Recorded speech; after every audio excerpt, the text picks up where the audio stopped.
అడ్డంకులు ఎదురవుతున్నాయా? వారిని మెట్లుగా మార్చుకునే సమయమైంది. జీవితంలో ఆటుపోట్లు సహజం. వాటికి భయపడకుండా హయంగా ఎదుర్కొంటే అవి మనకి మేలు చేస్తాయి.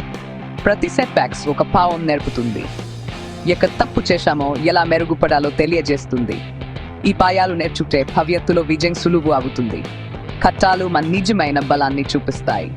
మనలో దాగి ఉన్న ప్రతిభను బయటకు తీసుకువస్తాయి. మనల్ని మనం బాగా అర్థం చేసుకోవడానికి సహాయపడతాయి. ఆటంకాలు మనల్ని బలవంతులుగా, మరింత దృఢ సంకల్పులుగా చేస్తాయి. ఓర్పుతో ఏనా సాధించగలనే నమ్మకాన్ని కలిగిస్తాయి. ఓటమిని విజయానికి మెట్టుగా మారుస్తాయి. ముందుకు సాగండి. ఆటంకాలు సర్వసాధారణం. నిరుత్సాహపడకండి. వాటి నుండి నేర్చుకోండి. మీ కళను వెంటాడుతూ ఉండండి. ఈ వీడియో నచ్చితే లైక్ చేయండి, షేర్ చేయండి మరియు మా ఛానల్ని సబ్స్క్రైబ్ చేయండి. మీ ఆలోచనలను కామెంట్లలో పంచుకోండి.